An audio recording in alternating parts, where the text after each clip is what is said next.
Godzilla! My wholesome big man. It's been a hot minute since I've made a video about him, and there's so much I want to talk about concerning him. Considering the franchise has now been going on for 70 years, I'm gonna take a look at one of his more recent movies that I haven't reviewed yet. A film that wasn't just loved by fans and critics, but actually managed to get some of the more general audiences to go see it. Godzilla Minus One. I'll admit I didn't really follow this one too closely when it was in production, cause I'll be honest, while I found Shin Godzilla to be a decent movie, it wasn't really my cup of tea, and a part of me was a little worried that I wasn't really gonna enjoy or have as much fun with the newer Toho Godzilla movies like I did with the older films. So Toho proceeded to shut my goddamn dumbass American mouth with this excellent, amazing, perfect movie. It was directed by Takashi Yamazaki, who was not a stranger to Godzilla, having featured him in a previous movie of his, Always Sunset on 3rd Street 2, which released all the way back in 2007, with Godzilla in some dreamlike opening sequence. Yamazaki wouldn't get to work on another Godzilla project until 2021, when he directed footage for the attraction Godzilla the Ride Giant Monsters Ultimate Battle. This would give us our first pretty good glimpse at the new design for Godzilla, along with a redesigned version of King Ghidorah too. I mean, he just looks sick as hell. I really hope we'll get to see this version of Ghidorah in a future movie. Yamazaki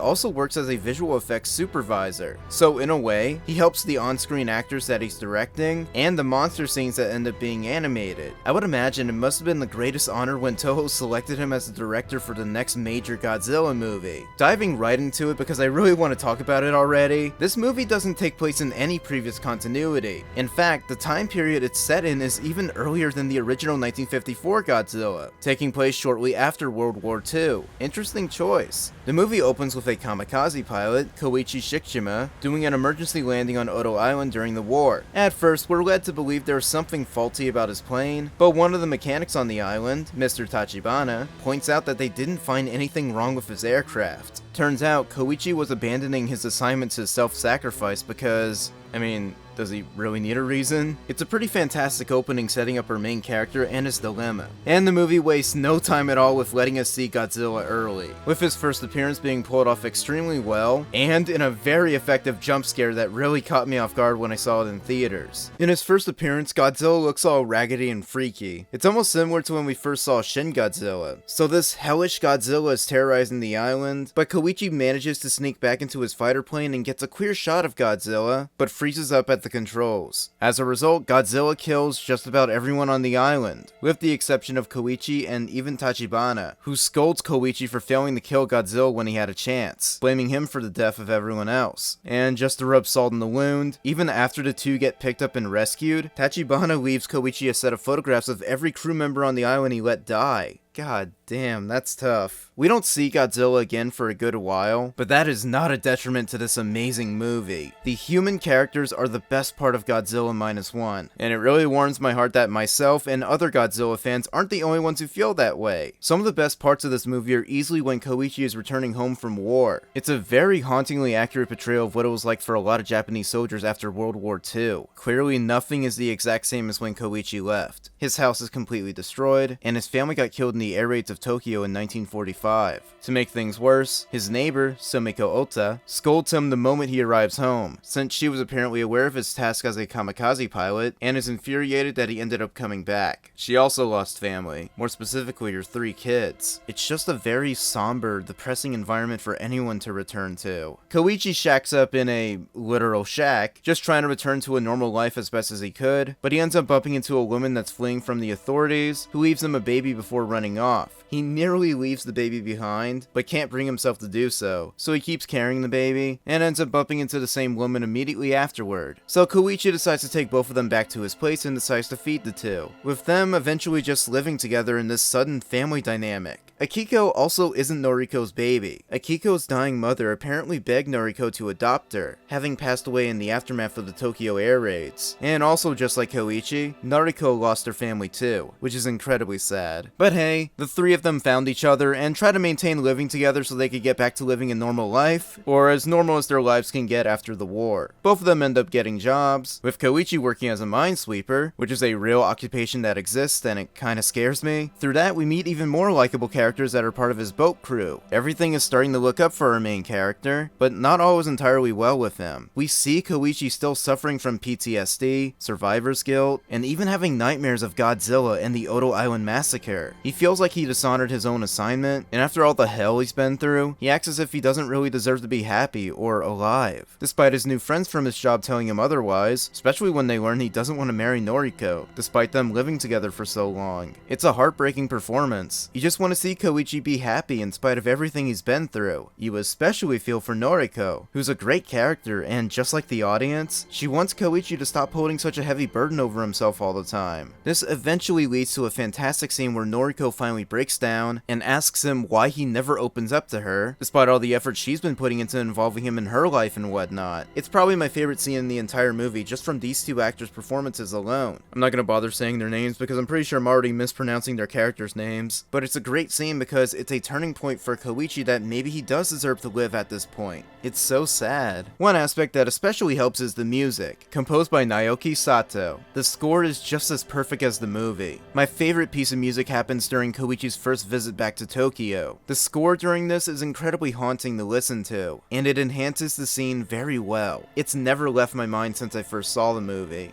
So yeah, great characters, you root for them, you feel for them, and then you worry for them because of that lingering threat.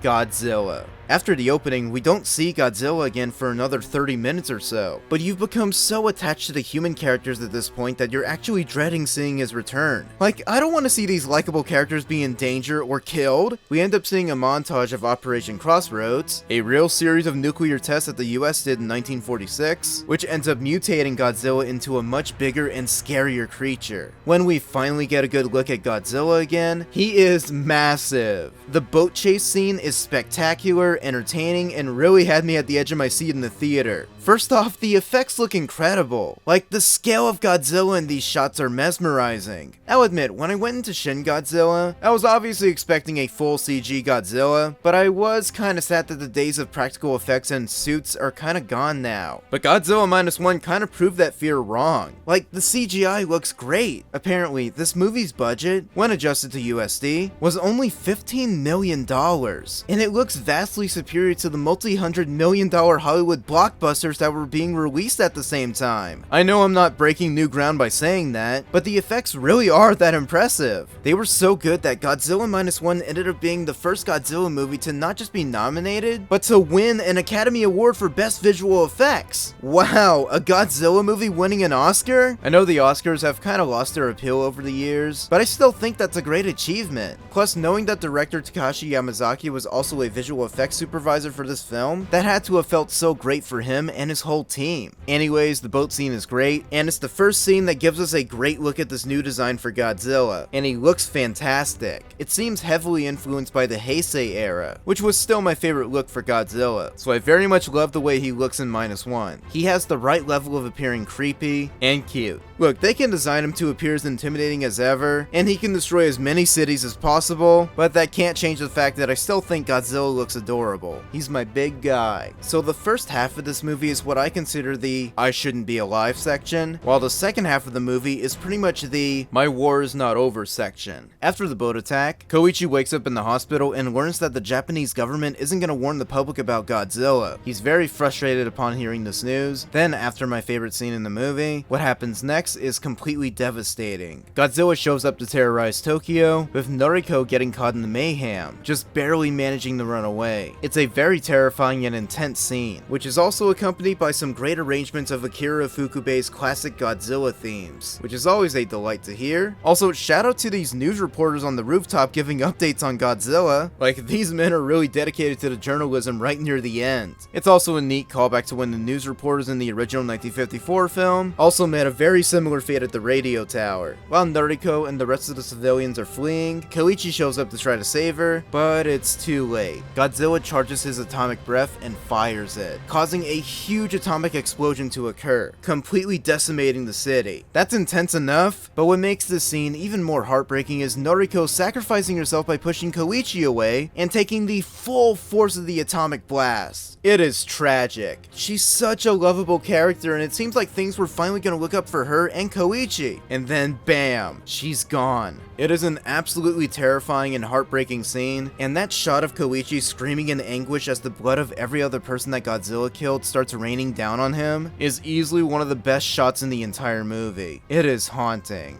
So yeah, Godzilla's here, and we get the usual scene in these movies where everyone comes together and they try to figure out a way to kill or just get rid of Godzilla. Their plan is pretty out there. They're gonna try to lure Godzilla to Sagami Bay, which has a reported depth of about 1,500 meters, and they're gonna sink Godzilla until the water pressure ends up killing him. And if that fails, they're gonna force Godzilla back up to resurface, and hopefully that's gonna kill him from explosive decompression. Alright, pretty fascinating ideas for taking out the big G. Koichi is in on the plan as well, but really he just wants to take out Godzilla to avenge Noriko, and to protect Akiku in the long run as well. He opts to restore an old fighter plane to help lead Godzilla to the bay. Then, in a decision that I'll admit kinda confused me at first, Koichi wants to track down Mr. Tachibana from the Odo Island massacre so that he can help restore the plane. I found that weird because couldn't they just get any other ordinary mechanic to fix the plane? Why does it specifically have to be Tachibana? But I do understand that it's more thematic this way, and will provide resolution for both these characters that met at the beginning of the movie. Despite me questioning this at first, it does lead to a pretty great scene where Tachibana tracks down and confronts Koichi about all the scathing letters he sent him, which were purposely written to taunt Tachibana enough so that he'd come looking for him. It's a pretty hilarious and smart scene. Now, I'm about to head into much deeper spoilers for the final act, so if you don't want to hear how the movie ends and you want to go watch it for yourself, go do that! This movie's fantastic, why are you watching my review? But at the same time, skip to this timestamp if you don't want me to spoil things. Moving on in 3, 2, 1...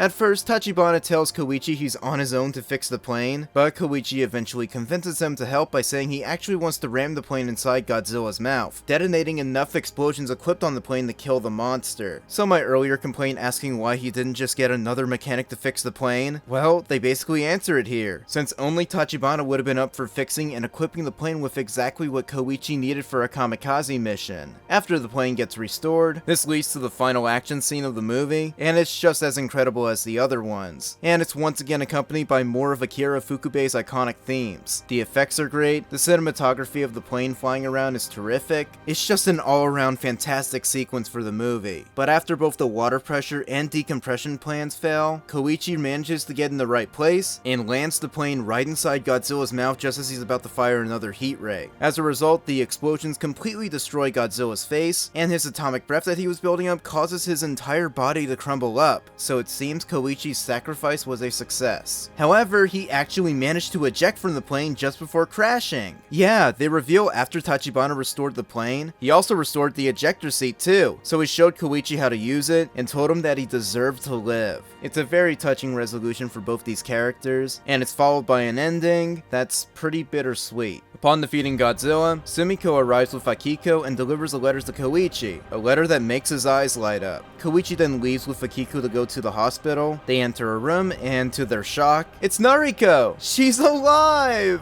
Koichi obviously is at a loss for words seeing her alive again, but she does ask him if his war is finally over, to which he cries into her arms, telling her yes. It appears to be a happy ending for both of them, but then the camera zooms in on the back of Noriko's neck, showing a weird bruise of sorts is growing on it. Even before they revealed this, I was happy to see Noriko was alive again, but then it was followed by complete dread over what this might end up meaning. Knowing the real-world effects of nuclear radiation, and the way it could slowly deteriorate people despite surviving the nuclear blast, the implications of this actual fear did not escape me when it was revealed that Noriko was still alive. And she didn't just survive any regular nuclear blast. It was an atomic ray sent by Godzilla, for Pete's sake! What does this mean? What is that creepy thing growing on the back of her neck? Is she gonna live? Please let her live! I just want her to be okay! I guess we'll just have to wait for a sequel to address this. Yeah, a sequel. Because this movie ends on a pretty intense cliffhanger as it cuts back to the ocean to show that despite being completely blown the hell up, Godzilla starts healing again as the iconic Ifukube music plays. So basically the ending of GMK, but we're actually getting a sequel.